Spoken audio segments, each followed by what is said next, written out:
Hello dear students, कैसे हैं आप सभी। स्वागत करता हूं मैं प्रवीण सिंह आप सभी का एसआर बिहार बीएससी क्लासेस में। तो जैसा कि बेटा कल हम लोगों ने सिलेबस को डिस्कस किया था, यहां पर आज हम लोग थर्ड सेमेस्टर को डील करेंगे, जिसमें फर्स्ट पेपर में हम लोग फर्स्ट यूनिट के साथ कंटिन्यू करेंगे। तो इसमें बेटा हम लोग जो फर्स्ट पेपर हमारा है वो सारा का सारा केटीजी पे बेस्ड है, मतलब काइनेटिक थ्योरी ऑफ गैसेस और उसकी प्रॉपर्टीज जो अभी तक हम लोगों ने जूनियर क्लासेस में पढ़ रखी हैं। कैसे गैस के प्रेशर को, टेम्परेचर को, वॉल्यूम को हम लोग रिलेट करते हैं गैस के नेचर के साथ। अब मॉलिक्यूल्स होते हैं, मॉलिक्यूल्स रैंडम मूव करेंगे किसी गैस कंटेनर में, तो उनके नेचर में क्या क्या चेंजेस आएंगे जब वो किसी बॉल से टकराएंगे या फिर रैंडम मूव ही करेंगे किसी स्ट्रेट लाइन में, तो क्या क्या प्रॉपर्टीज वो पजेस करेंगे। तो इन सभी चीजों पे जिन साइंटिस्ट ने जो भी डिस्कवरी की है, अपने एजम्पशंस दे रखे हैं, अपनी रिसर्च की है, तो उन सारी चीजों को हम लोग यहां पर स्टडी करेंगे। तो पहला जो हमारे पास यूनिट है वो हमारे पास यूनिट है काइनेटिक थ्योरी ऑफ गैसेस। तो फर्स्ट यूनिट है जो हमारा। अब इसमें हम लोग सबसे पहला जो टॉपिक हमारे पास आता है वो है हमारा स्टैटिस्टिकल इक्विलिब्रियम, यानी सांख्यिकीय साम्यावस्था।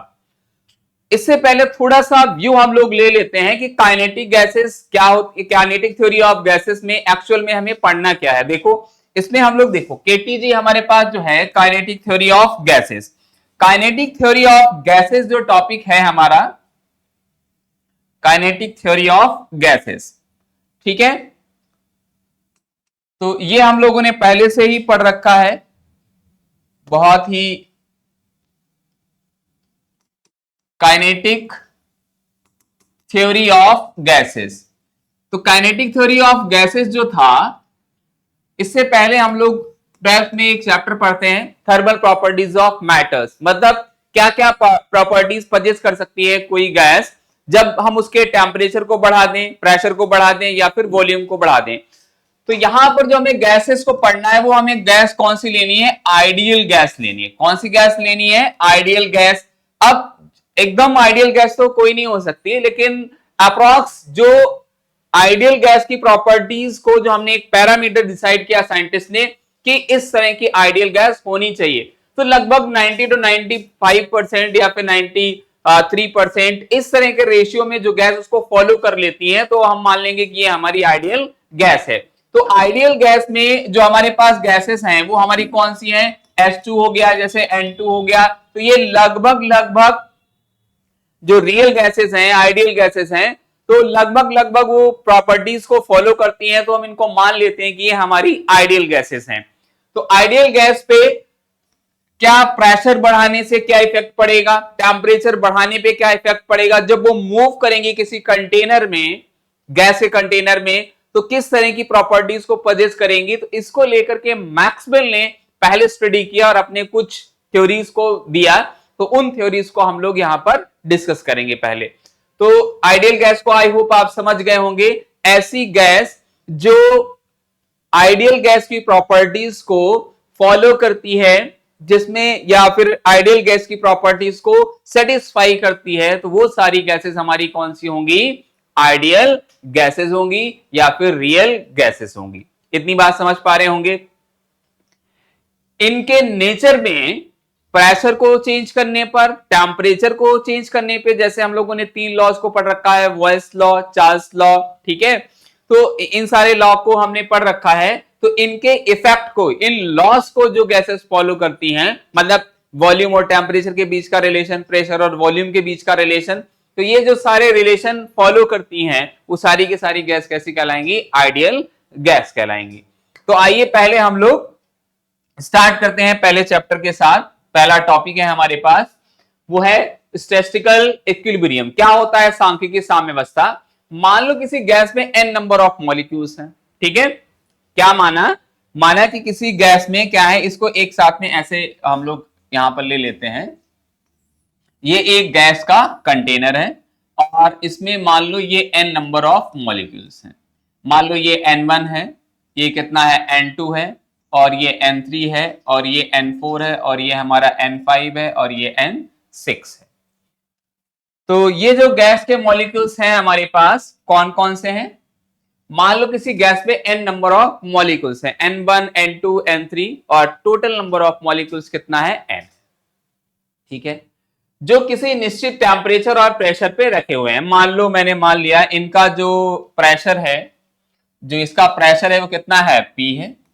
Pressure of this gas container, pressure कितना है, P है, और इसका टेम्परेचर कितना है, वो मान लिया मैंने T है। ठीक है, इतने प्रेशर और टेम्परेचर पे ये गैस किसी कंटेनर में कंटेन है। अगर सिस्टम आइसोलेटेड है, मतलब इसका किसी बाहर से कोई लेना देना नहीं है, जैसे कोविड टाइम पे हम लोग किसी पर्सन को जिसको जो इफेक्टेड हो जाता था उसको बोलते थे कि इसको आइसोलेट कर दो। आइसोलेट का मतलब इसको पूरी दुनिया से अलग थलग कर दो, मतलब पूरी दुनिया से इन द सेंस कि वो किसी के कांटेक्ट में ना रहे। ठीक है, तो आइसोलेट का मतलब है बाहरी किसी फोर्स का, बाहरी किसी प्रेशर का, बाहरी किसी टेम्परेचर का इस कंटेनर पे प्रभाव पड़ने वाला नहीं है। तो ये सिस्टम कैसा हो गया, आइसोलेट हो गया। तो ये सिस्टम कैसा है, अगर सिस्टम आइसोलेटेड है यानी बाहर से एनर्जी या फिर मैटर का एक्सचेंज नहीं हो रहा है, किसी भी टेम्परेचर प्रेशर वॉल्यूम का कोई भी इफेक्ट इस पे नहीं पड़ रहा है, तो उसका टोटल एनर्जी क्या रहेगा, कांस्टेंट रहेगा। अब इसका जो एनर्जी है, इधर समझिए इस बात को कि इसमें n नंबर ऑफ मॉलिक्यूल्स है, n1 n2 n3, और टोटल कितने नंबर ऑफ मॉलिक्यूल्स हैं, n। ठीक है, अब ये सिस्टम कैसा है, सिस्टम इज आइसोलेटेड। सिस्टम कैसा है, सिस्टम इज आइसोलेटेड। कैसा सिस्टम है, आइसोलेटेड है। So let the energy of the system, जो एनर्जी ऑफ सिस्टम है, energy of the system is constant. Energy of system क्या है, कांस्टेंट है। और मान लो जो एनर्जी ऑफ सिस्टम कांस्टेंट है, इसकी एनर्जी को हमने किससे डिनोट कर दिया, U से कर दिया। समझ रहे होंगे ना बात को। गैस को, एक गैस का कंटेनर लिया जिसमें n नंबर ऑफ मॉलिक्यूल्स हैं, n1 n2 n3, और टोटल नंबर ऑफ मॉलिक्यूल्स कितने हैं, n। इसका प्रेशर कितना है, P, टेम्परेचर कितना है, T। और ये सिस्टम कैसा है, आइसोलेट है, मतलब किसी बाहरी इसका, इस पे प्रेशर पे टेम्परेचर का इस पे कोई भी प्रभाव नहीं पड़ रहा है। अब इस सिस्टम का जो टोटल एनर्जी है वो क्या है, कांस्टेंट है। U जो है वो हमारा क्या है, यहां पर U जो है क्या है, कांस्टेंट है। चलो, इतनी बात समझ गए होंगे। ठीक, अब देखो इनके एक एक वॉल्यूम का हम लोग टेम्परेचर, एक एक वॉल्यूम का एनर्जी कंसीडर करेंगे। देखो यहां पर ऐसे दिया गया है, हर पार्टिकल के पास अलग अलग एनर्जी स्टेट्स हो सकते हैं। मतलब n1 के पास E1 एनर्जी स्टेट है, n2 के पास E2 एनर्जी स्टेट है, n3 के पास E3 एनर्जी स्टेट है। तो इनके पास अलग अलग, हर पार्टिकल का अपना अलग अलग एनर्जी स्टेट है। जो टोटल नंबर ऑफ हमारे पास n नंबर ऑफ मॉलिक्यूल्स हैं, उनका अगर हम टोटल एनर्जी स्टेट देखेंगे तो कितना हो जाएगा, E1 E2 E3 E4 and E5 and so on. कहां तक जाएगा, En तक जाएगा, जिसमें E1 क्या होगा, N1 का एनर्जी स्टेट होगा, E2 क्या होगा, N2 का एनर्जी स्टेट होगा, E3 क्या होगा, हमारा N3 का एनर्जी स्टेट होगा। किसी समय पर, किसी t टाइम पर N1 पार्टिकल एनर्जी E1 वाले स्टेट में होगा। ठीक है, मान लो जो N1 है वो किस एनर्जी स्टेट में आ गया, E1 में आ गया, जैसा कि हम लोगों ने डिस्कस किया था, N1 का E1 एनर्जी स्टेट है। N2 पार्टिकल का एनर्जी स्टेट E2 है। ठीक है, ऐसे ही आगे N1 तक चला जाएगा। तो टोटल नंबर ऑफ पार्टिकल्स हमारे पास कितना है, Ni है। टोटल क्या करेंगे, इसको ऐड कर लेंगे। देखो इधर समझने की कोशिश करेंगे, जो हमारे पास टोटल n नंबर है वो कितना है, n1 plus n2 and so on n है। तो इसको हम ऐसे भी ले सकते हैं, summation of i is equal to 1 to n, i is equal to n, और ये कितना हो जाएगा, ni हो जाएगा। टोटल नंबर ऑफ मॉलिक्यूल्स कितना है, ni, मतलब n1 n2, जितना i का वैल्यू रखते चले जाएंगे उतना ही हमारे पास एडिशन आता चला जाएगा। अब इसको एनर्जी के टर्म में हम लोग कैसे लिखेंगे, देखो फिर क्या बोला गया है, total energy of the system, जो एनर्जी है वो हमारे पास कितना हो जाएगा, U N1 E1 N2 E2। अब देखो इसको ऐसे समझिए, जो हमारे पास अब जो मॉलिक्यूल है, मान लो N1 है, ये किस एनर्जी स्टेट में है, E1 में। तो इस मॉलिक्यूल का जो पोजीशन होगा, इसका जो स्टेट होगा, वो कैसे रिप्रेजेंट करेंगे, टोटल एनर्जी को हमें एक्सप्रेस करना होगा। तो इसका एनर्जी स्टेट N1 का कितना है, E1 है। तो इसको क्या लिखेंगे, U is equal to, U लिख लेते हैं, U is equal to N1 E1। अब N2 वाला जो मॉलिक्यूल है वो किस एनर्जी स्टेट में है, E2 में है। तो इसको क्या लिखेंगे हम लोग, N2 and E2। Plus M3 into कितना हो जाएगा, E3 हो जाएगा, एंड सो ऑन। इतनी बात समझ रहे होंगे ना। जो एक मॉलिक्यूल है उसका एनर्जी स्टेट वो है, तो उसके क्या साथ कर देंगे, मल्टीप्लाई कर देंगे, उसका एक्सप्रेशन आ जाएगा हमारे पास। नेक्स्ट हमारे पास क्या है,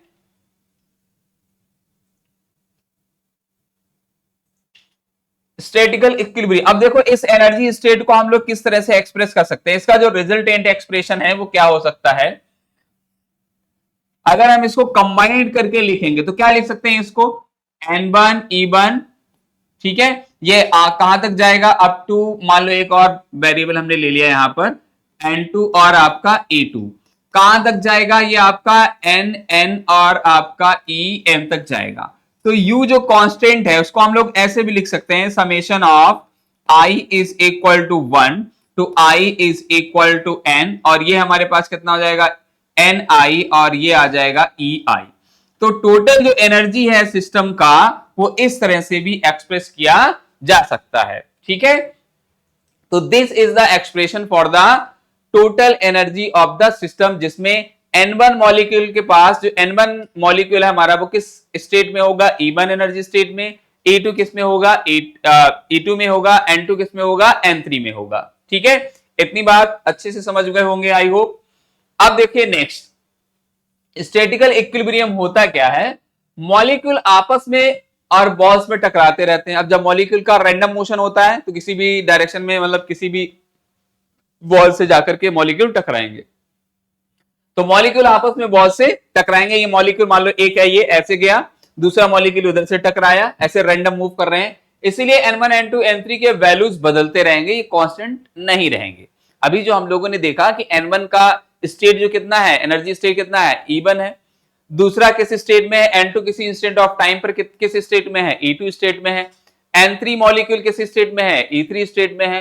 तो अब चूंकि मॉलिक्यूल एकदम फिक्स तो है नहीं, सिस्टम तो आइसोलेट है, लेकिन उसके जो मॉलिक्यूल है, जिन जिन मॉलिक्यूल से सिस्टम मिलकर के बना है, वो सिस्टम में क्या है, सारे के सारे मॉलिक्यूल मूव कर रहे हैं, रैंडम मूव कर रहे हैं, तो उनका जो स्टेट होगा वो क्या करेगा, कंटिन्यू चेंज करेगा, वेरी करता रहेगा। तो इसीलिए बोला गया है, इसीलिए N1 N2 के वैल्यूज बदलते रहेंगे।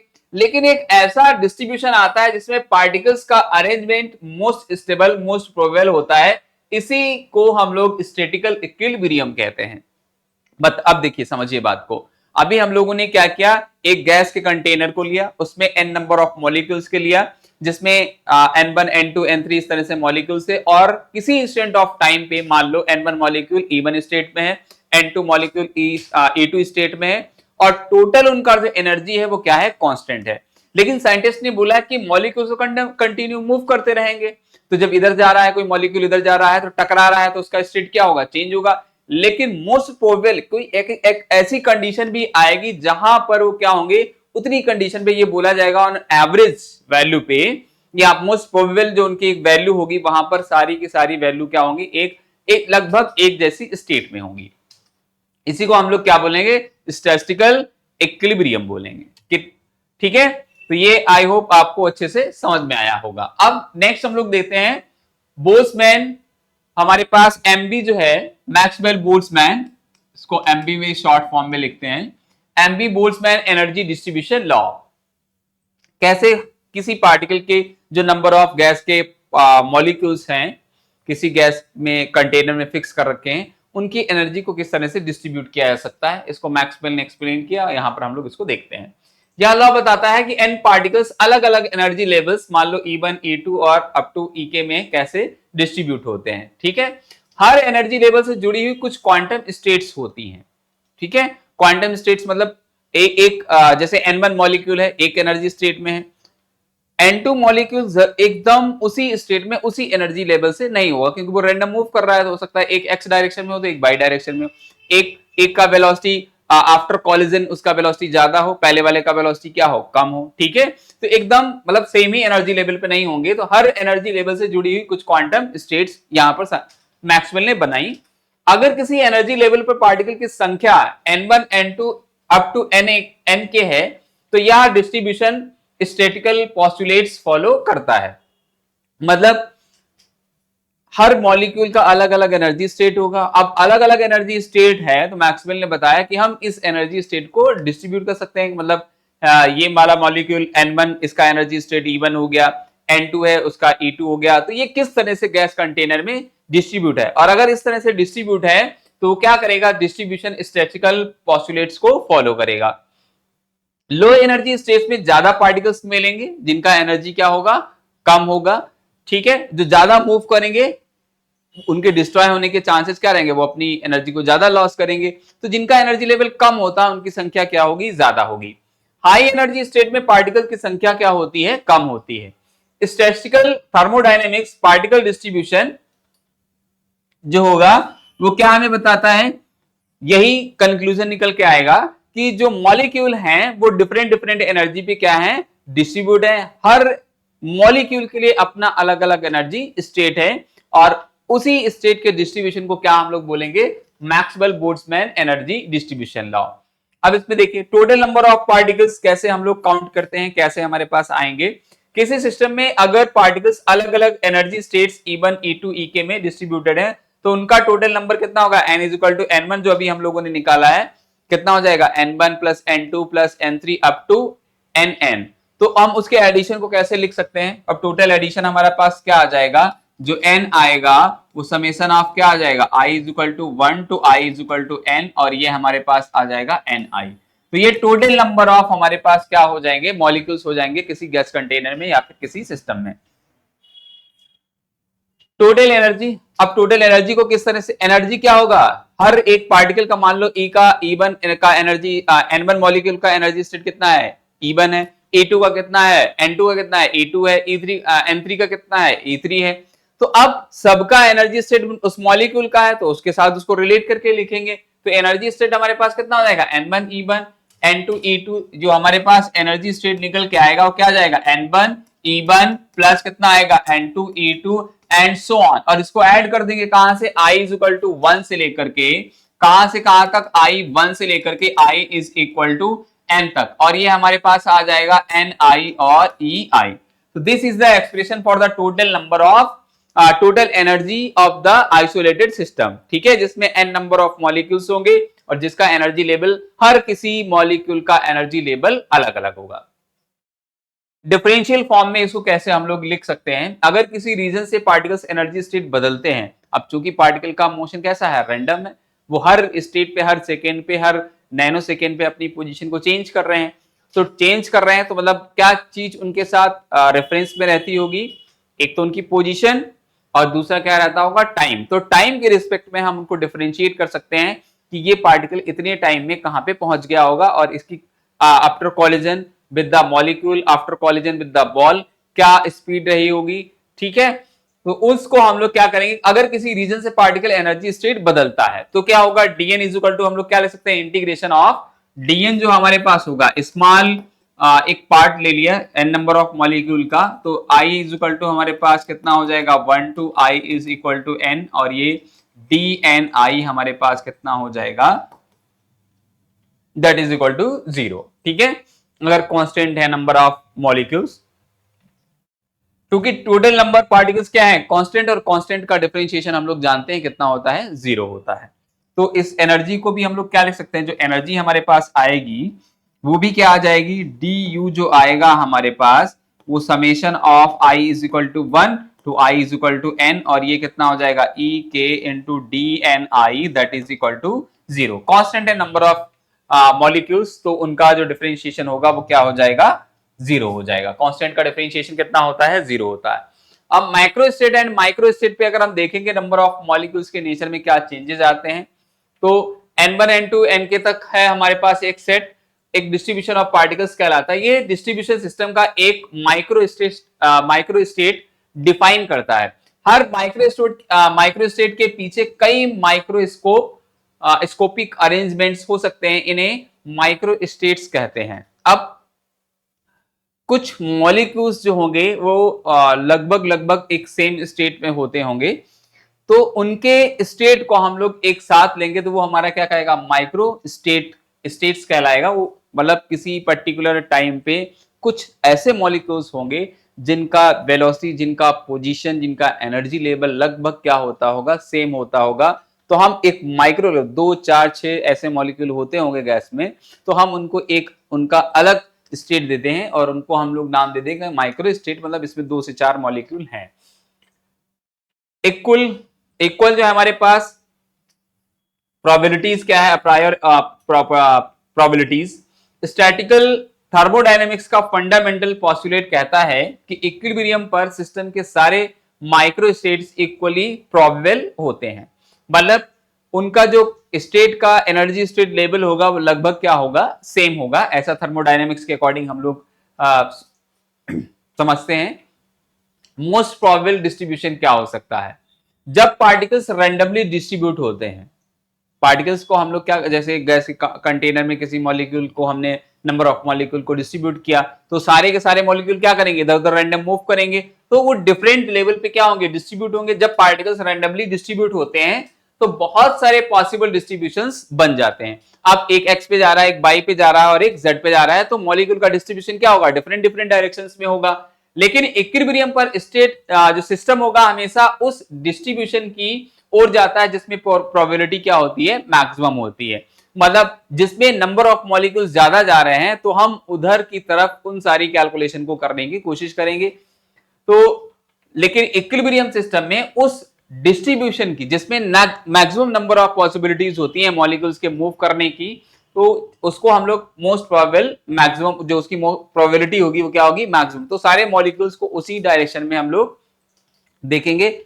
यह प्रोबेबिलिटी मेजर किया जाता है by the W, number of possible microstate. जो हमारे पास W है इसको हम किससे डिनोट करते हैं, नंबर ऑफ पॉसिबल माइक्रोस्टेट। जो माइक्रोस्टेट्स हैं उनको किस नंबर से डिनोट किया जाएगा, W से डिनोट करते हैं।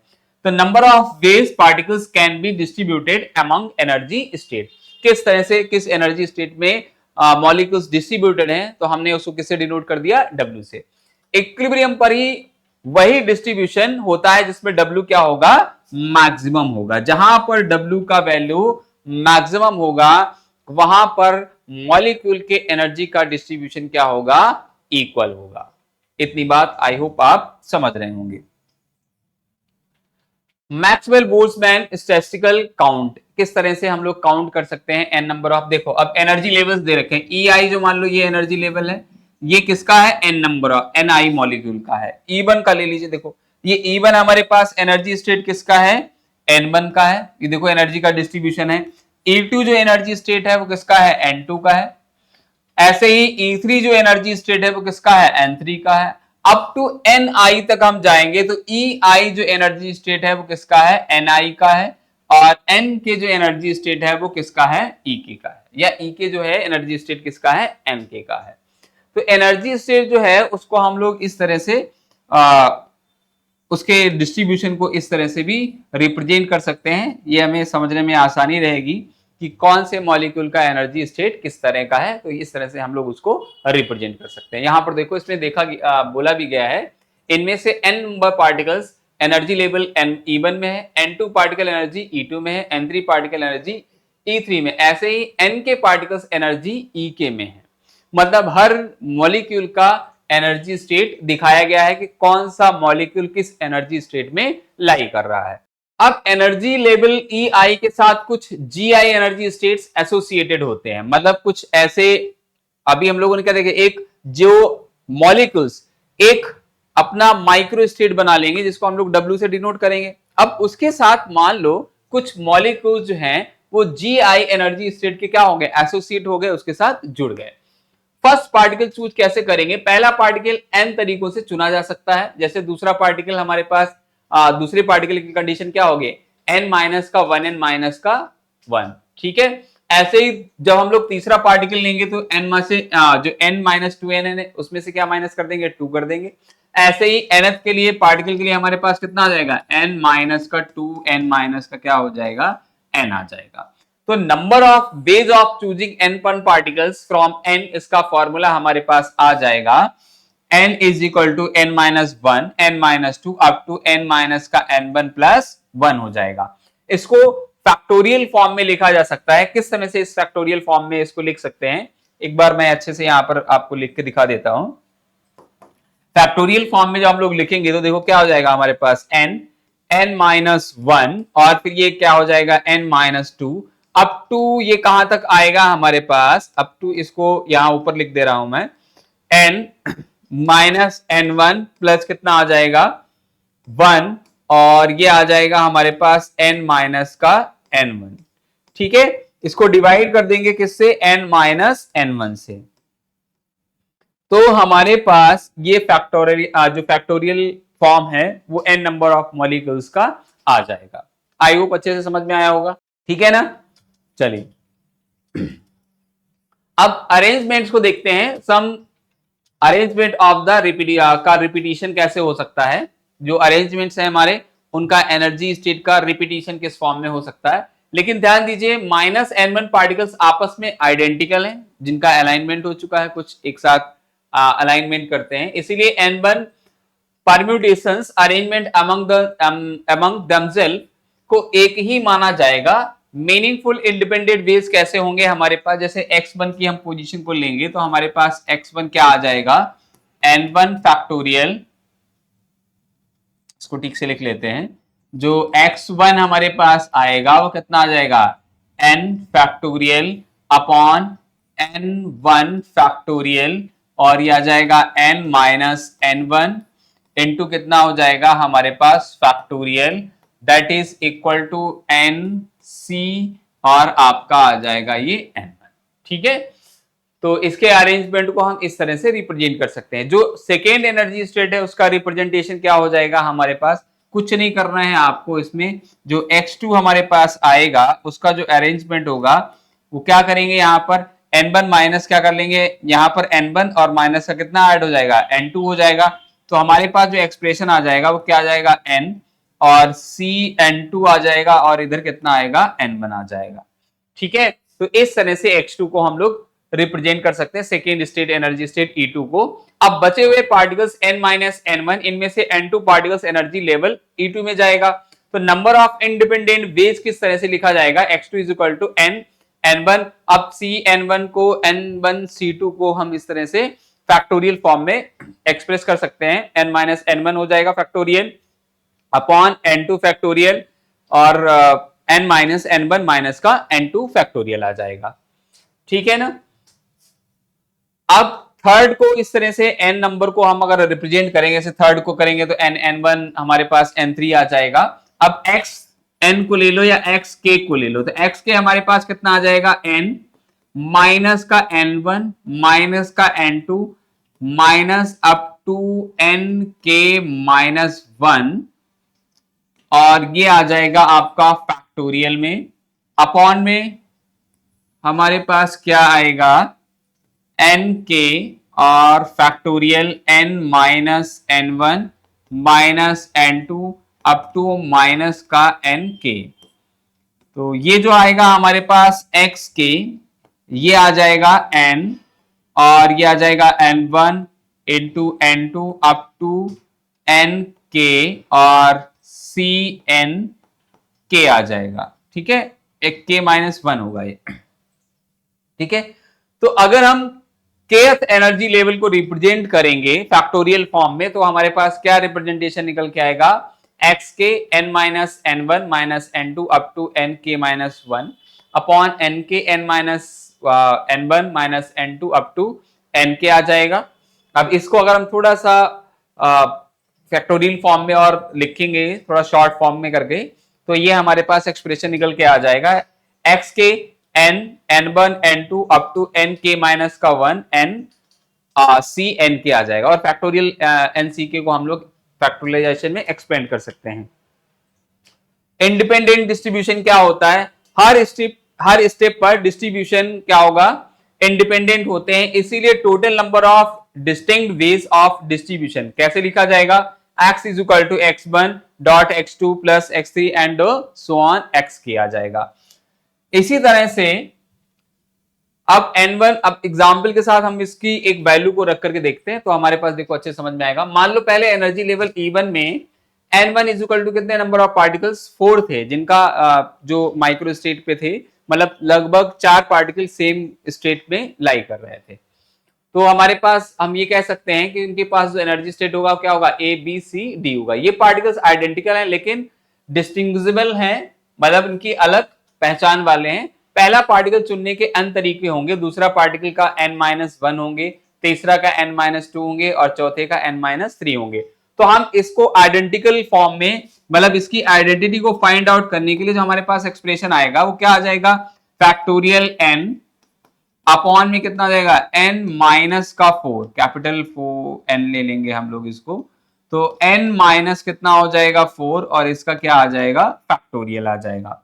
आइडेंटिकल होने का इफेक्ट क्या होगा, लेकिन ये 4 पार्टिकल्स आपस में आइडेंटिकल होंगे, कैसे, इसीलिए उन्हें आपस में अरेंज करने के लिए 4 बेस को काउंट नहीं करेंगे, क्योंकि वो सब क्या होंगे, सेम होंगे। तो इसमें हम लोग क्या करेंगे, n-4 लेकर के चलेंगे ताकि सारी सिमिलरिटी रिपीट नहीं होने पाए। इंडिपेंडेंट वेज होने के चांसेस क्या है, उसके लिए एक्सप्रेशन हमारे पास क्या आ जाएगा, तो x1 हमारे पास आ जाएगा फैक्टोरियल n, इसको इधर लिख लेते हैं। तो x1 जो आएगा हमारे पास कितना आ जाएगा, n factorial n upon 4 factorial n minus 4 into क्या आ जाएगा हमारे पास, फैक्टोरियल।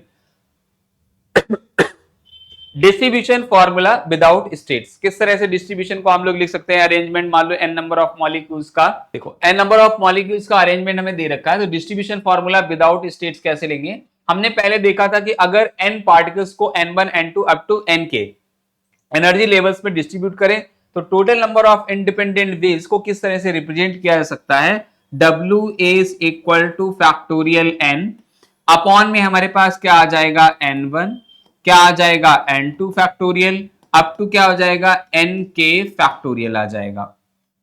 ठीक है, इसको इस तरह से रिप्रेजेंट कर सकते हैं। अब देखो एडिंग क्वांटम स्टेट्स किस तरह से, अभी हम लोगों ने देखा था कि जब हम लोगों ने एनर्जी स्टेट को n नंबर ऑफ मॉलिक्यूल्स को रिप्रेजेंट किया था तो हम वहां पे क्या लेते थे, n1 E1 plus n2 E2 and so on, और जब समेशन किया था तो U इज इक्वल टू हमारे पास क्या आया था, I समेशन NI आया था, उसमें GI को हम लोग ऐड किया था, मतलब कुछ वैसे ही मॉलिक्यूल्स इनका अलाइनमेंट इन एनर्जी स्टेज के साथ हो रहा है तो उनको ऐड कैसे करेंगे। हर एनर्जी लेवल EI के साथ कुछ डिसेंसी और क्वांटम स्टेट्स होती हैं, मतलब उस एनर्जी लेवल पर पार्टिकल्स GI अलग अलग स्टेट्स में हो सकते हैं। अगर NI पार्टिकल्स उस लेवल पे है तो उन्हें अरेंज करने के लिए टोटल वेज क्या होंगे हमारे पास, total ways W is equal to कितना हो जाएगा, GI इंटू NI हो जाएगा। कंबाइनिंग बोथ फैक्टर्स, अगर हम दोनों फैक्टर्स को कंबाइन करेंगे तो हमारे पास एक्सप्रेशन क्या निकल के आएगा, जो हमारे पास एक्सप्रेशन आएगा उसको इधर लिख लेते हैं। तो W इज इक्वल टू हमारे पास एक्सप्रेशन क्या आ जाएगा, n factorial n upon n1 factorial n2 factorial up to कितना आ जाएगा, n के फैक्टोरियल n2 में मल्टीप्लाई क्या करेंगे, हमारे पास मल्टीप्लाई में आ जाएगा G1 n1, इधर आ जाएगा G2 क्या आ जाएगा n2 और up to so on n के, और ये आ जाएगा G के n के आ जाएगा। तो ये base of representing the arrangement of the molecules, जब हम लोग GI को इसमें क्या करेंगे, ऐड करेंगे। आगे एक्सप्रेशन को इसी में हम लोग देखते हैं कॉम्पैक्ट फॉर्म में, अगर हम इनको लिखेंगे इसे प्रोडक्ट नोटेशन में लिखा जा सकता है। किस तरह का नोटेशन होगा, W इज इक्वल टू, देखो ये जो प्रोडक्ट नोटेशन है हमारे पास, W is equal to NI और ये हमारे पास आ जाएगा K, I is equal to 1 और ये आ जाएगा GI NI अपॉन में क्या आ जाएगा, NI और ये फैक्टोरियल।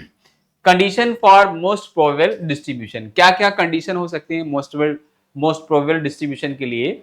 मैक्सवेल बोल्ट्जमैन स्टैटिक्स में सिस्टम इक्विलिब्रियम पर उस डिस्ट्रीब्यूशन की ओर जाता है जिसमें प्रोबेबिलिटी क्या होती है, मैक्सिमम होती है। इससे पहले भी हम लोग इसको डिस्कस कर चुके हैं, यानी W number of base maximum होंगे, इसीलिए हम कह सकते हैं कि D log W that is equal to 0। तो डिफरेंशिएशन ऑफ लॉग W का हम लोग जब करेंगे इसका डिफरेंशिएशन, तो हमारे पास W इज इक्वल टू कितना आ जाएगा, F N1 N2 N2 up to NK आ जाएगा। थोड़ा सा इसको डिफरेंशियल फॉर्म में लिखेंगे तो हमारे पास ये अच्छे से समझ में नहीं आ रहा होगा आपको, लिख लेते हैं यहाँ पर। डी क्या आ जाएगा हमारे पास, ये आ जाएगा, ये आएगा डी, और log W that is equal to d, delta लिखेंगे, डेल्टा की डेल log W अपॉन में आ जाएगा हमारे पास del N1 into d N1, plus कितना आ जाएगा, डेल log W अपॉन में del N2 into d N2 plus up to so on and del log W upon में क्या आ जाएगा, del NK into d NK आ जाएगा। अब इसको अगर हम कॉम्पैक्ट फॉर्म में लिखेंगे तो कॉम्पैक्ट फॉर्म में हमारे पास क्या आ जाएगा, d log W that is equal to summation आ जाएगा I is equal to 1 to K और डेल log W अपॉन में क्या आ जाएगा, डेल NI और DNI आ जाएगा। अगर हम कांस्टेंट को अप्लाई करते हैं डिफरेंशिएशन फॉर्म में तो अप्लाई कांस्टेंट तो हम जानते हैं टोटल नंबर ऑफ पार्टिकल्स क्या आएगा, कांस्टेंट आ जाएगा। यहां पर हमारे पास total number of particles DNI हमने क्या लिख रखा था, 0 लिख रखा था। तो इन कंडीशंस पे जो टोटल एनर्जी हमारे पास आई है वो कितना आ जाएगी, समेशन आई, तो EI हमारे पास ये आ जाएगा EI और DNI that is equal to 0।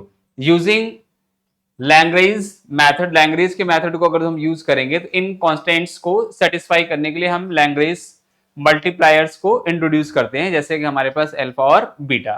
ठीक है, तो इक्वेशन हमारे पास क्या निकल के आएगी, जो हमारे पास इक्वेशन निकल के आएगी इसको इस फॉर्म में लिख लेते हैं, I is equal to 1 to K और ये आ जाएगा डेल log W अपॉन में क्या आ जाएगा, डेल NI माइनस का अल्फा माइनस का बीटा इंटू EI और ये आ जाएगा DNI that is equal to 0।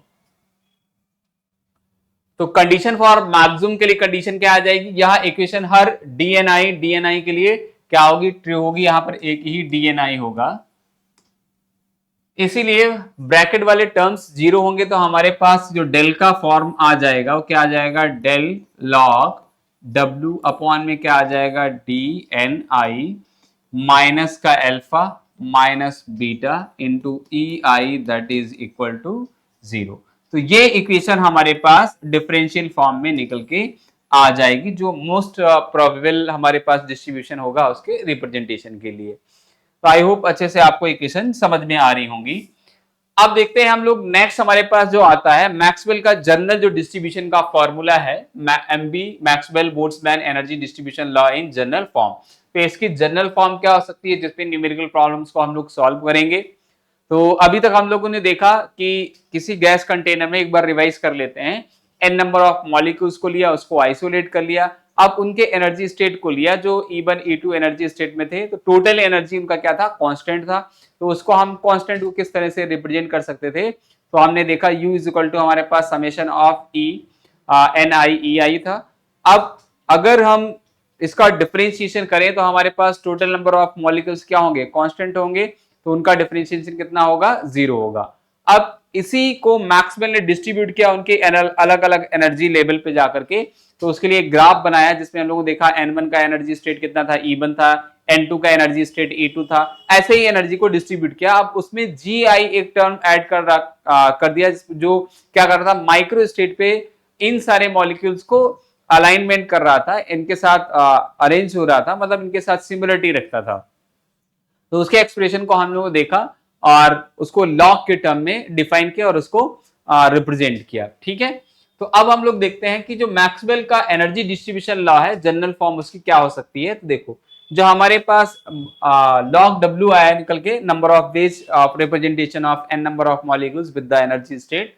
तो log W जो हमारे पास आया है वो क्या है, log W ये हमारे पास है log, इसको यहां से ले लेते हैं, तो ये आ जाएगा log W that is equal to log factorial n जो हमारे पास आएगा प्लस कितना हो जाएगा लॉग, और ये आ जाएगा summation k i is equal to 1 G I N I upon में क्या आ जाएगा, अपॉन में ऐसे लिख दे रहा हूं मैं एन आई और उसका फैक्टोरियल। तो ये जो लॉग आएगा इसको थोड़ा सा जनरल फॉर्म में लिखेंगे तो हमारे पास आ जाएगा log factorial n plus summation of i to k, ये एन आई आ जाएगा लॉग जी आई माइनस का लॉग एन आई फैक्टोरियल और ब्रैकेट क्लोज कर देंगे। अब स्ट्रीलिंग्स अप्रोक्सीमेशन क्या है हमारे पास, देखो स्ट्रीलिंग्स अप्रोक्सीमेशन में लॉग को हम लोग कैसे अप्रोक्सीमेट करेंगे, तो फैक्टोरियल n को हम लोग किस तरह से अप्रोक्स करेंगे, n log n minus n। तो ये जो हमारे पास एक्सप्रेशन आएगा स्मॉल n में लेंगे तो हमारे पास लॉग ni और ni लॉग ni माइनस का ni, तो ये जो एक्सप्रेशन इसके बाद का आएगा ये हमारे पास क्या आ जाएगा log ni factorial approx equal to ni log ni आ जाएगा और ये माइनस का ni आ जाएगा। ठीक है, तो पुटिंग दिस वैल्यूज तो हमारे पास लॉग का एक्सप्रेशन क्या निकल के आ जाएगा, log w that is equal to n log n minus का n summation of n i log i gi minus का n i log n i plus n i। ये बहुत सारे एक्सप्रेशंस ऐसे होंगे जो आपको ऐसे बहुत थ्योरेटिकल लगेंगे, लेकिन हम जब न्यूमेरिकल प्रॉब्लम को सॉल्व करेंगे हर एक कॉन्सेप्ट के बाद हम एक न्यूमेरिकल को लेंगे तो आपको वहां पे समझ में आएगा कि ये बहुत बड़ा डेरिवेशन, मतलब न्यूमेरिकल में इतना सारा सब कुछ नहीं करना है, डेफिनेट फॉर्मूले में किस तरह से वैल्यू पूछी जाएंगी और इसका एक्चुअल में अप्रोच है क्या, वो वहां से न्यूमेरिकल से आप समझ में जाएंगे।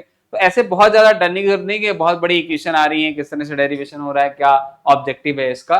ठीक है, अब देखो इसको डिफरेंशिएट कर देते हैं with respect to N I, तो हमारे पास डिफरेंशिएशन में क्या आ जाएगा, d log W upon d N I that is equal to log G I minus का log N I plus N I upon N I plus delta del N I.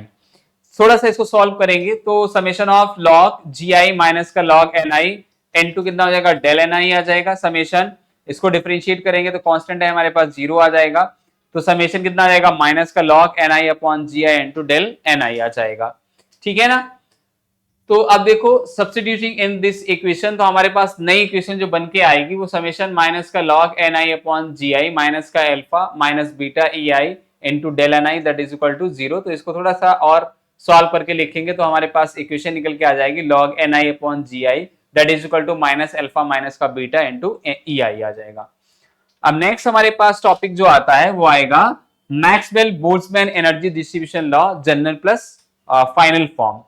तो किस तरह से इसको इस फॉर्म में लिख सकते हैं, देखो एन आई हमारे पास G I E plus alpha E minus का बीटा इंटू ई आई, ये हमारे पास जनरल फॉर्म आ गई। तो value of beta indeterminate multiplier beta की वैल्यू है हमारे पास, तो बीटा हमारे पास कितना आ जाएगा 1 अपॉन के इंटू टी आ जाएगा, जहां पर के क्या है बोल्ट्जमैन कांस्टेंट और टी क्या है एब्सोल्यूट टेम्परेचर है। ई माइनस का ई अपॉन ई के टी को बोल्ट्जमैन फैक्टर कहते हैं और इसको किस तरह से एक्सप्रेस करेंगे, तो एन आई जो हमारे पास आ जाएगा वो कितना जाएगा N I G I E to power minus alpha E to power minus का E I upon K T. Total number of particles कितने हैं एन है, तो फ्रॉम स्टैटिस्टिकल मैकेनिक्स तो हम लोग इसको किस तरह से रिप्रेजेंट कर सकते हैं, समेशन ऑफ जी आई, ये जो समेशन है इसको ऐसे लिखा गया है, ये हमारे पास किस तरह से एक्सप्रेशन आ जाएगा, समेशन ऑफ जी आई और e टू पावर कितना हो जाएगा अल्फा, e टू पावर कितना हो जाएगा e i upon K T और ये i आ जाएगा और ये आ जाएगा e समेशन अल्फा और ये i आ जाएगा इधर G I e to power e upon K into T आ जाएगा। ठीक है, तो हमें जो e की पावर में मिल जाएगा e टू पावर अल्फा को हम किस तरह से रिप्रेजेंट कर सकते हैं, क्या आ जाएगा हमारे पास n अपॉन कितना आ जाएगा जी आई और e to power e k upon कितना हो जाएगा, k इंटू टी आ जाएगा। ठीक है, तो ये alpha e to power alpha के लिए हमारे पास एक्सप्रेशन निकल के आ जाएगा। ठीक है, अब अगर हम इसको इस वैल्यू को सब्स्टिट्यूट करेंगे तो हमारे पास n नंबर ऑफ मॉलिक्यूल्स जो आ रहे थे उनका रिप्रेजेंटेशन किस तरह से आ जाएगा हमारे पास, तो ये आ जाएगा Ni is equal to n Gi और ये e to power e k upon कितना हो जाएगा kt, अपॉन में हमारे पास क्या है समेशन ऑफ i Gi आ जाएगा e to power e k upon कितना हो जाएगा k इंटू टी। अब पार्शियल फंक्शन क्या होगा, पार्शियल फंक्शन क्या होगा, z is equal to summation of G I E to power minus का E1 अपॉन के टी आ जाएगा। तो इसको पार्शियल फंक्शन कहते हैं, या पूरे सिस्टम के लिए सभी पॉसिबल स्टेट का सम होता है, तो इसको हम लोग पार्शियल पार्टीशन फंक्शन बोलेंगे। ठीक है, तो पार्टीशन फंक्शन का हमारे पास एक्सप्रेशन क्या आ जाएगा, z is equal to G I E to power E1 upon K T आ जाएगा। ठीक है, तो आई होप इतनी सारी चीजें अच्छे से आपको समझ में आई होंगी। कल हम लोग इसको कंटिन्यू करेंगे, फाइनल मैक्सवेल बोल्ट्जमैन डिस्ट्रीब्यूशन जो हमारे पास आया है और उसका जनरल फॉर्मूला क्या होगा। तो अच्छे से आप इसको एक बार ड्राइव कीजिए, खुद से समझने की कोशिश कीजिए, थोड़ा थ्योरी को समझेंगे, बार बार कोशिश करेंगे चीजों को रिलेट करने की। तो जब हम लोग न्यूमेरिकल प्रॉब्लम को सॉल्व करेंगे तो आपको और अच्छे से चीजें समझ में आएंगी। अब एक दो बार रिवाइज करेंगे तो क्लियर और सारी चीजें होती चली जाएंगी। तो अच्छे से अपना ख्याल रखिए, एसआर बिहार बीएससी क्लासेस को शेयर और सब्सक्राइब करते रहिए, अपना प्यार और स्नेह ऐसे ही देते रहिए। Thank you so much students, thank you.